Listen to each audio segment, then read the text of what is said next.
From Mamma Mia, welcome to The Spill, your daily pop culture fix.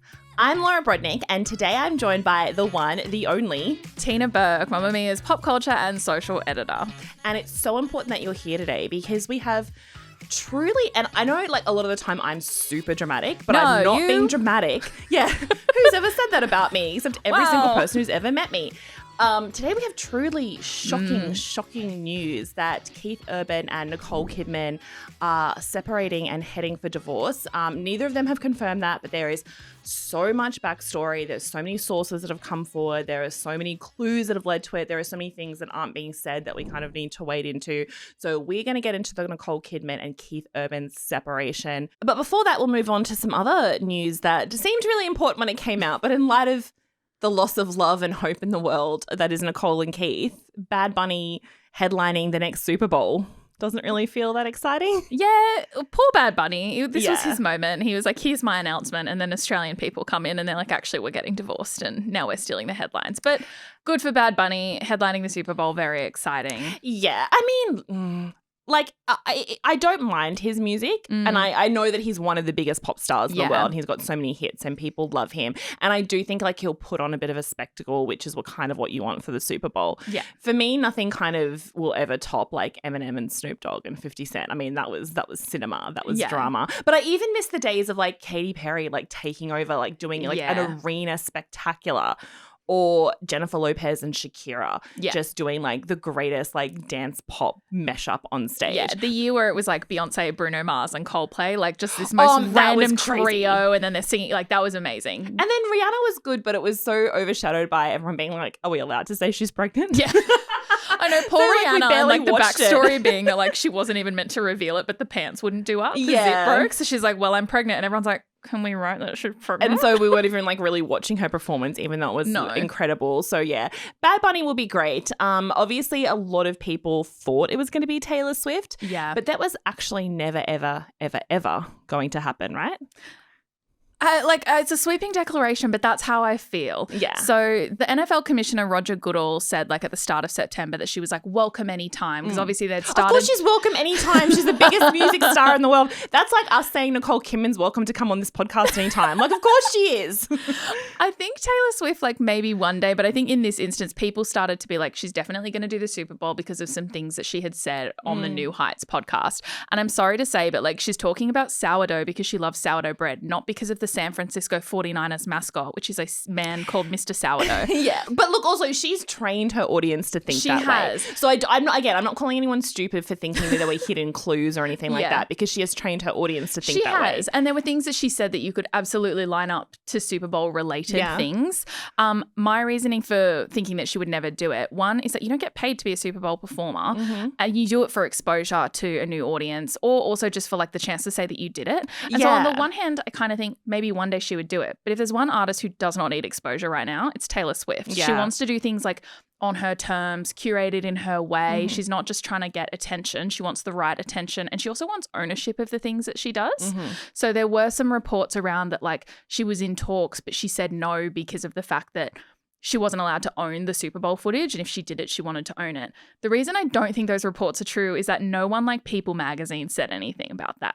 Yeah. So they reported on the gossip and they were like, oh, here's what fans think. But if there was any legitimacy to this, there'd be a close source in People magazine, also probably known as Tree Payne, telling them, we're in discussions. No, we're not. So there were no kind of legitimate publications covering the idea that she would be doing it. And for me personally, I feel like they don't deserve her. I'm sorry, but the NFL audience, the fans. Oh, the ones who boo her sometimes when she's in the stadium. She was booed at last year's Super Bowl. Yeah. They treated her horribly. She's obviously made jokes about it. She clearly is a bit like, that's none of my business. If you guys hate me, that's fine. But they do not deserve her to come on their stage and give them the show of a lifetime. Yeah. You don't get that from Miss Swift. Sorry. She's protecting her energy now. Sorry, I forgot we had a hardcore Swiftie in the room, batten down the hatches. But yeah, I don't think she would for what could potentially be. If Travis Kelce makes it to the Super Bowl, this could be his last ever Super Bowl, his last ever professional football game. I don't think Taylor Swift would use that moment to make it her performance? That's what I was thinking, because she's always been so careful about going to those football games. Yeah. Is that what they're called? Yeah. I was like, football performances. She goes to the football concerts. Yeah. And she is, she's very polite to people walking in to see the footage. Yeah.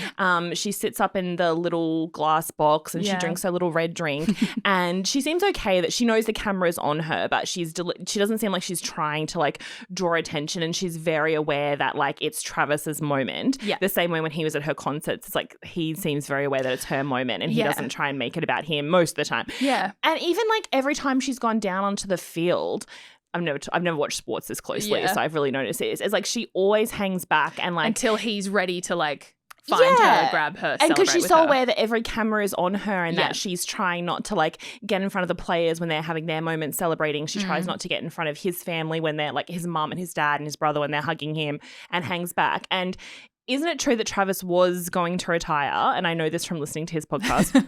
He was thinking of retiring, but then he wants to win one more Super Bowl. Yeah, and the Chiefs have made it to a number of Super Bowls in recent years, so there's every possibility they make it. But like you said, he was planning to retire maybe if they won. They didn't win, and he was like, I need to give it my all and try again. Yeah, so it seems very strange that in his what could be the last big moment of his sports career. If they make it. Yeah, exactly. But there's a good chance. Exactly. Also, imagine if they didn't make it and then she did the Super and then she Bowl performed, halftime. And there's no way for her to win that situation, right? And she does try to control a little bit of like how she's perceived in these spaces. But I also think from just a personal perspective, she'd probably want to be with his family sitting watching the game, enjoying seeing this career high for him. Yeah. And if she's performing, she'd miss a bunch of it. Exactly, because if she's performing, then it becomes about her. Yeah. And because as we know from like Jennifer Lopez's Super Bowl documentary Halftime, which is a great watch, the lead up to doing the Super Bowl is all encompassing. It's like you're there 15, 20 hours a day in the week leading up to it. Yeah. You don't talk to your family and friends. You don't sleep. You don't eat, because it's so carefully crafted down to the second. Everything, as you're saying, has to be signed off through a million people, which she's not used to as well, telling her exactly what she can and can't do.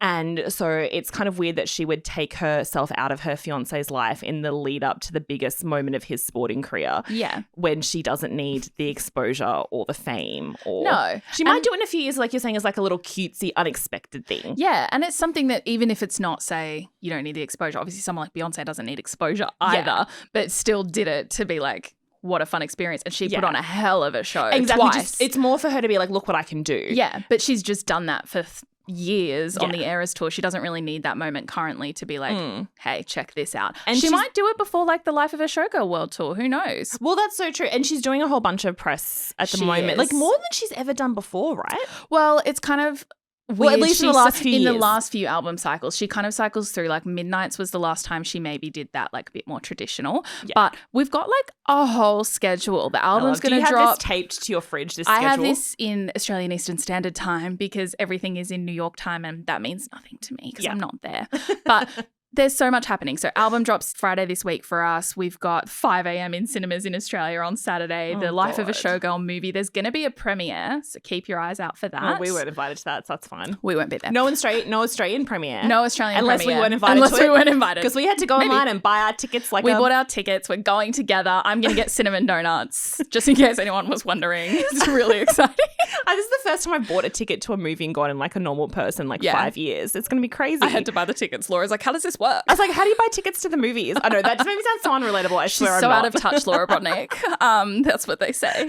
And then she's doing Graham Norton show. She's doing Tonight Show with Jimmy Fallon. She's doing Seth Meyers. Like she's doing all the big chat shows. This is a very like award-winning rollout is what I would say, because this is what she does when it's like a Grammys album, a big album. Like obviously for me, all Taylor Swift's album are a big album, but I think she knows when she's got something that's deeply personal and for the fans and for herself, and when she's got something like a Midnights where she's like, this is going to win awards. This is going to be a pop phenomenon for the people in the charts. So I think she knows she's got that and she's doing all of the shows. But I do like this little sneaky thing that was she released like a schedule. And one of the things says, stand by.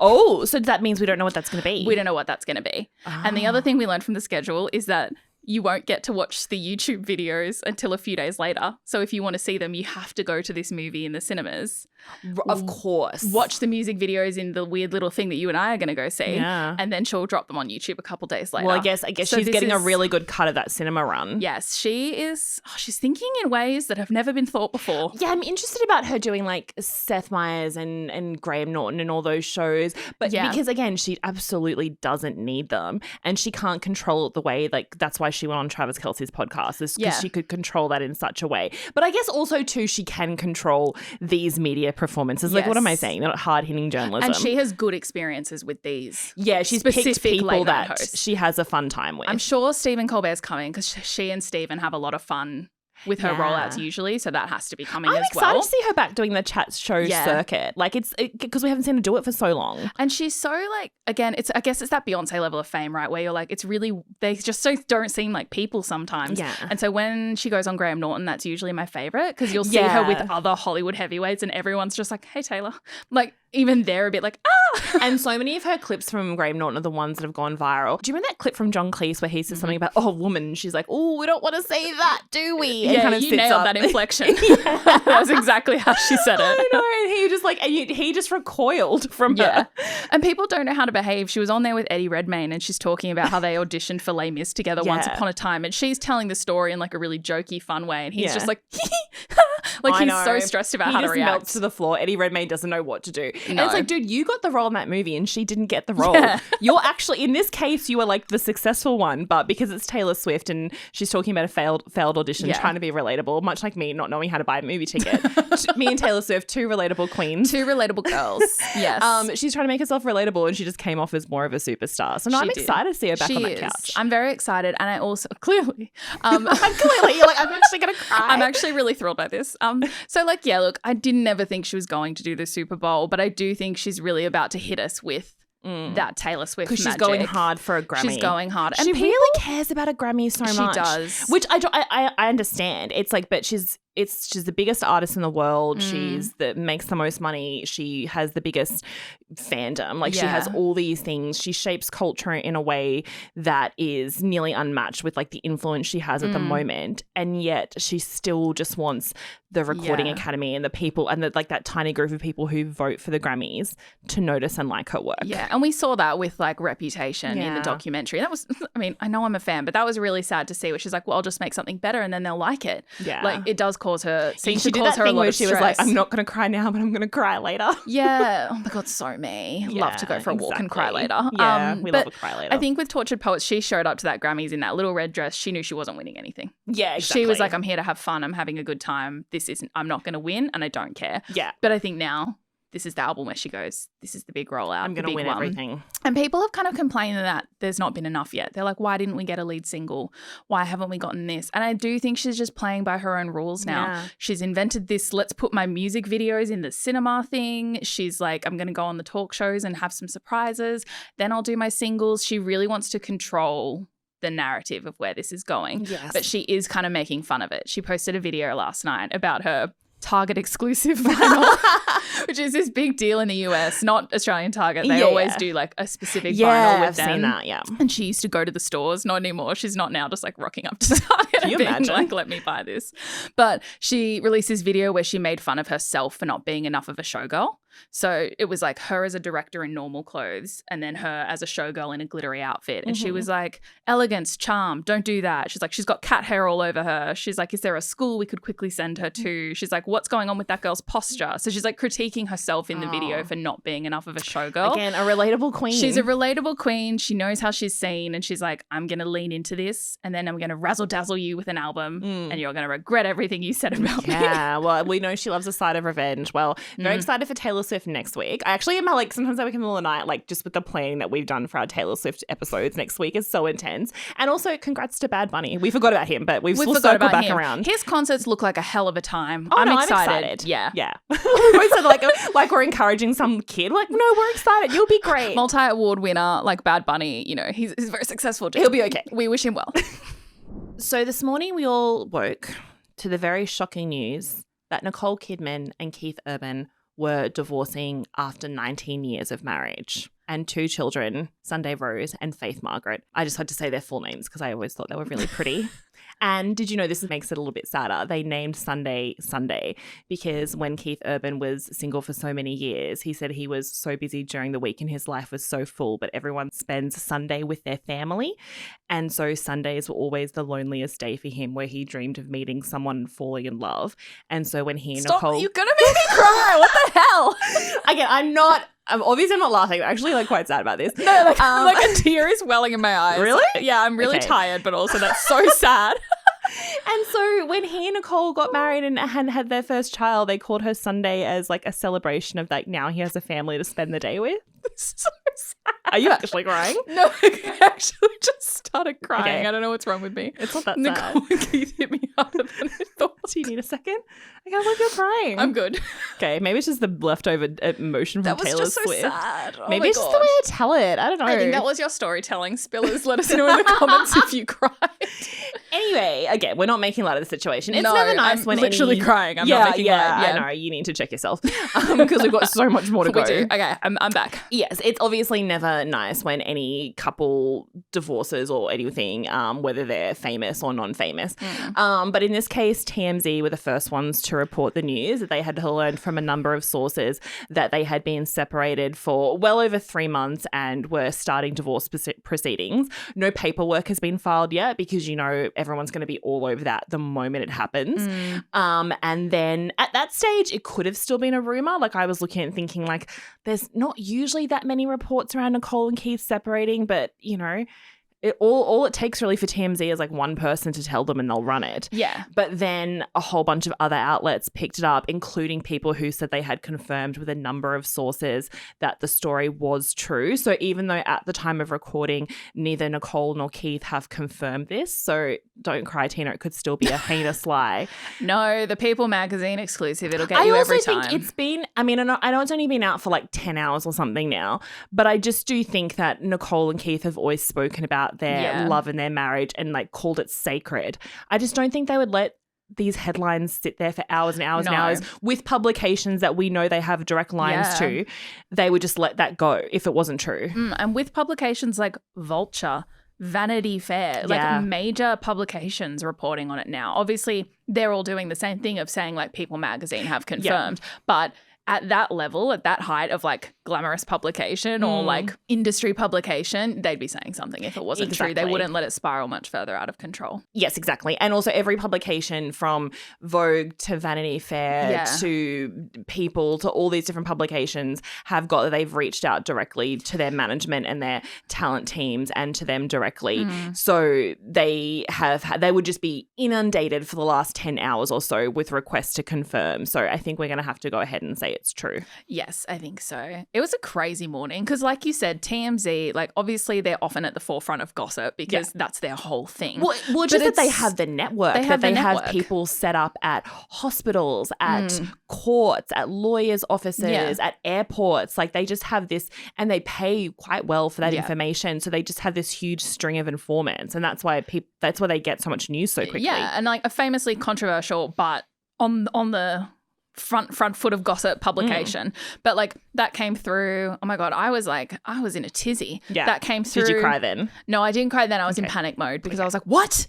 It was like my own parents got divorced. Yeah. So it was like that's how a lot of people feel. Yeah, it's very crazy. But like so TMZ's reported it. I'm like, guys, this is happening. Action mode. And then it's like, wait, what's People magazine saying? Yeah. Oh, this is happening. I'm trying to iron a shirt.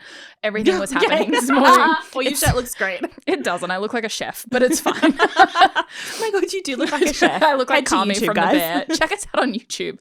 But like I'm trying to do my morning activities, trying to report on it for work. And then I sat with it on the bus and then I felt my feelings. And those feelings were, I love Nicole and Keith and I'm sad.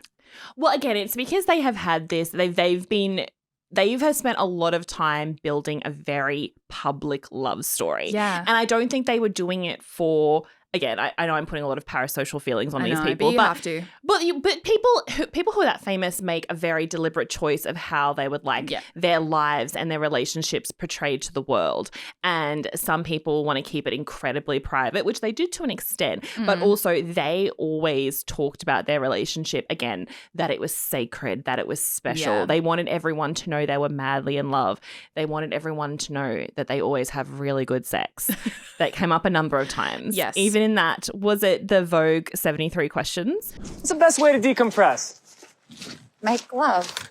Aw. Why didn't you think that was cute? I love them. I have never found their particular brand of PDA enjoyable, but I don't find anyone's PDA enjoyable. Okay. And I kind of enjoy it. It's like your quirky aunt and uncle. You're like, all right, whatever. You're like, there they are making I love out the how much Christmas you table. love each other. I always just think it's so interesting how people, I guess because of how Nicole Kidman walks and talks and moves through the world, she just comes across as so regal and otherworldly. But she is just always like macking on her husband. She's down to make out anywhere. They love making out at a concert, at an airport, at events. I've seen them make out at events. You know, like when the movie's about to start at a premiere, and I once was sitting a few rows behind them, and they started Keith and Nicole started making out, and I like politely looked away because I was like, it's not my fault they're in my eye line, but like I could be polite and like look away. So there's I wouldn't have. You would have leaned in. I would have enjoyed the like first-hand view because you're so used to seeing it on like an awards season. I mean, screen. they did it for a while, so I looked for a bit. Okay, at that point, you're like, guys, it got weird for me. I felt like I was got involved. a bit strange. But I think, like you said, like I think a lot of celebs do that thing where they're like private, not secret, where like they're willing to do a red carpet together, but they don't release anything about themselves. It was like Nicole and Keith just took it a step further where they're like, we'll show you how much we love each other. Yeah. So we knew how much they loved each other. We knew they were banging all the time, but then like the intimate details, not so much, but they were very forthcoming with the PDA. And I think it wasn't a show. I think they genuinely just loved each other that much because people used to question it. They'd be like, what are they hiding if they're putting on this display in public, if they need to be kissing and talking about sex all the time? I'm like, I think they just like kissing each other. Yeah. As evidenced by Laura's hot scoop. Yeah, exactly. Many, many years ago. Yeah, it's just interesting. I guess they just like to keep they never shared like any of the real intricacies of their family or marriage, just a highlight reel, but in a way that didn't make people feel like they weren't privy to their innermost kind of, workings. It's super interesting. What I'm also interested in is that exactly how this information got leaked. So a lot of the sources are saying that People magazine in particular have talked to is that it hasn't been known like overly publicly in the industry, but all of their circle of friends have known for a long time that they've been separated for months and months, living separately. And I guess they haven't been pictured together. They were pictured together at a soccer game. Yeah. Probably just over 3 months ago, I think, looking at the pictures and the date. And so I don't know what happened at that soccer game. See, sports tears people apart. It does. No one talks about it. Many times discussed on this podcast today. Exactly. Don't go to sports with your significant other. It'll ruin your life and Tina will cry. Yeah. But apparently, for their circles, it's been like they've been very open about the fact that they've been separated. But then the other story coming out is that it's been instigated by Keith Urban because, again, it's all just reports coming out, but they are reports from like Vulture and Deadline and people and stuff who know all the people in these circles and would be talking to them and leaving their names out. But it's kind of really clear that Keith's camp and Nicole's camp are putting out the stories that they want the public to be aware of. Yeah. And the story that's coming from Keith's camp is very much like he sort of instigated it, but not in a way that's painting him as a villain. Yeah. And that it's been open to their friends for so long, he's trying to make it look like it's not a big dramatic reveal. Yeah. Whereas what we're hearing from the Nicole Kidman camp is that she is very heartbroken and devastated about this, and that she has been fighting to make the marriage work. So it sounds that she wasn't on board with the separation. Yeah. Is what we're hearing. And the quote being like, she didn't want this and she's been fighting to save the marriage. I think that's what has made me and maybe other people emotional is like, this is a couple we've seen so in love, and the idea that nothing's happened here but he maybe just fell out of love with her is so fucking sad.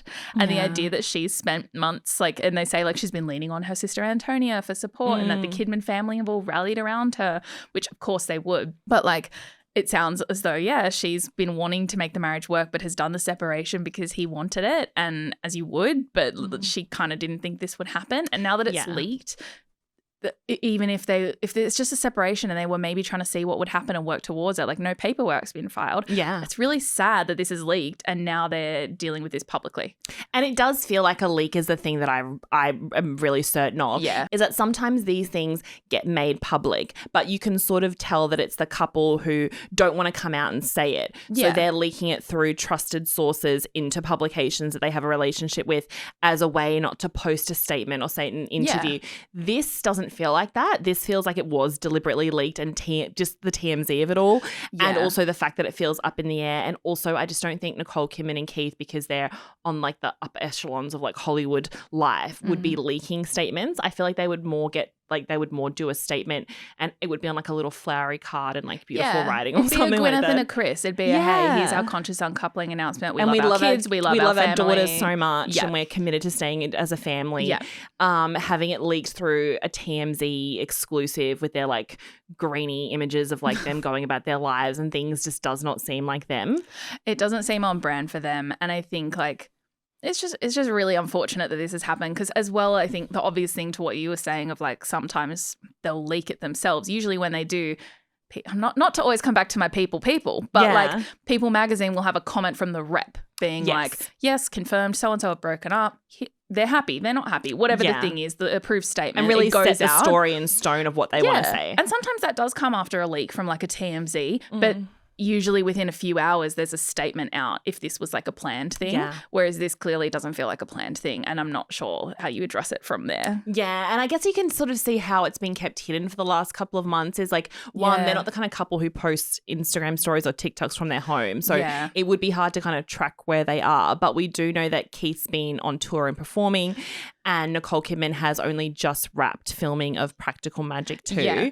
I hope that brought her some joy to do that in these troubled times. It did. It also gives like so much more heartache to like all the clips of her and Sandra Bullock hugging on set. I know that was just emotional friendship anyway, but like it just makes me... Well, maybe that's when she heard the news that Keith was leaving her. Yeah, but it's just, oh my God, shut up, Laura. I'm sorry. I can't cry again. But like it's just like, you're like, it's nice that she had, a support system and a friendship there, but it would be hard to be going through something like that while trying to keep it under wraps. But like you said, if they're working and they're away, no one really notices these things until suddenly they do.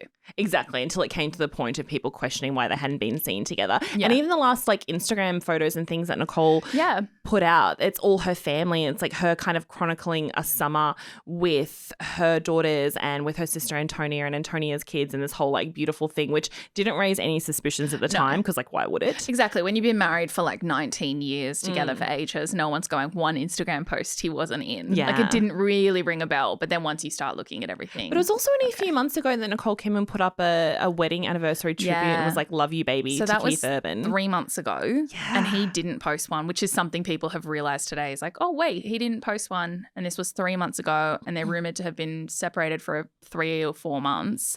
So maybe that was one of those like for the public things because they are such a public couple. People know that they post about each other on their anniversaries. People know they do gushy tributes. So maybe that was like the public are going to notice if nothing goes out. Yeah, here's so our she loving posted post. And he didn't. Or and maybe then... she just meant it lovingly and it was nothing.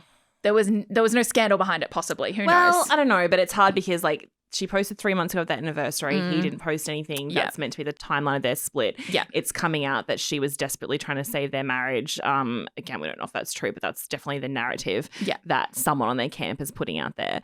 It's what, and you can almost kind of see where the story is going to go next. Now people are going to go start picking through all their photos and videos from the last couple of years, trying to like pick up, what was said and how he fell out of love with her, because that's going to be the story. Yeah. And I'm sure the whole thing too will come up about this, her choosing work over him, because famously she is just in so many movies. Oh, it already has today. Everyone's like, oh, you know how she keeps doing all these, because like we've written about it. She pledged to work with more female directors and then she was like, I'm taking that seriously and I'm going to do everything. And she's like the one actress who really stuck to her word over that. She's stuck to it and everyone could learn a thing or two from her on that front. Go Nicole. But everyone's been like, she's working so much. So that's what happened. She's driven him away. That narrative has already started. And like, I also don't want to feed into it, but the poor Nicole narrative is also very clearly going to come too. And I know I was just crying, but that's more sadness for love. But like, oh, I know, but that's the whole thing of like, I was looking at all the comments under all the announcements today because it was just flooding everything and people being like, I don't believe in love anymore. Love's dead. Everything's over. And I was like, it doesn't feel like if true, imagine if this isn't true, but I do think it is. Yeah. I don't think a 19-year marriage and 2 kids and this whole, I don't think that's a failure. No, I think it's a pretty intense thing to do in this crazy world, to spend that much time with someone else and like make your marriage work for that long. I can't relate. And to love someone that intensely for that amount of time. No, shut up, Laura Brodnick. Don't make fun of me. But like, they really did love each other and maybe they still do. But like, that is not a failure to have spent 2 decades with somebody. Absolutely not. To have a family, to, you know, whatever way they come out of this, if it's friendship, if it's I don't see them getting bitter. But I mean, you never know. It does happen. But like, I think it's crazy to consider that a failure, and for people to be acting like this means that like romance is over forever. And that already I'm seeing comments be like, when will Nicole be happy? She was just happy for 20 years. Like, one relationship can't define your entire existence on this planet. And I swear to God, if she gets the poor Jennifer Aniston treatment in the tabloids, which she probably will, well, I'm going to riot. I think because she has kids, people see that as like, oh, she's done something with her life in a weird way. Oh, true. Yeah. You know how our society is really redundant in that way. Yeah. And very kind of binary of how they think of like what success is or not. What success is, yeah. I mean, look, she has the opportunity to do something very funny here, which I don't think she'll do because I don't think it's quite the mood, unless he just turns out to be a jerk and we have to rally around Nicole and take sides with her, is that everyone loved that photo that they thought was of her celebrating her divorce from Tom Cruise. Yeah. You know, the very iconic photo where she looks like she's walking out of the lawyer's office and her head's thrown back and she's celebrating and she looks so like, happy. And a lot of people have always reshared that. Famous people and non-famous people sharing that photo as like the band like recreated it for their album cover recently. Yeah, it's huge. And then only like in the last year or so, she confirmed the story that we kind of always knew was true but never wanted to hear, is that it wasn't after her divorce. It's just a movie still. It's just a vibe. Which of course it was. She's like, look at what I'm wearing. And it's like, yeah, fair. That's not what you'd be wearing. But she now has the opportunity to make an actual savoring the freedom after divorce iconic viral photo. She could do it. Nicole, that's your way to win. Well, it's important to win. Yeah. Yes, that's well, you heard now it it's here about first. winning. That's so true. So that's all we know about Nicole and Keith at the time of reporting. Again, it's not nice news, but we'll leave it there because Tina's about to go cry. Get you a little tissue. Oh my God, I'll never live this down. It's fine. You know what? I feel my feelings. That's fine. That's so healthy of you. Yeah. So healthy of you. It's elevated. Me and Nicole, we feel our feelings. Yeah. Well, maybe you guys can walk down the streets and smoke a cigarette together in celebration. I would love me too. to smoke a cigarette. I've never met with Keith Nicole Urban, Kidman. but I've met Nicole Kidman a few times and she's a fun time. She seems I would like love to the sit best back and have a time gin ever. with her. Honestly, like, there'll be a sad point, but divorce Nicole Kidman. Let's go get a bevy. Let's go get a martini. Like, if Big Little Lies season 3 does happen, which is allegedly in the works, imagine all the girlies on set together. Reese had a divorce. She's got a new man. Everyone's having a good time. Shailene split from Lucas Bravo. Broke up with Zoe Kravitz. Yeah. Oh my God. Okay. Oh my God. All the divorce girls are making. girlies. Do you think that's why all the divorce girls are making Big Little Lies season 2? Are you kidding me? You get to stand around in a cozy cardigan, a crisp white wine, look out at the sea with all your divorced friends, have a good time, and then maybe like a murderous subplot. That's fine.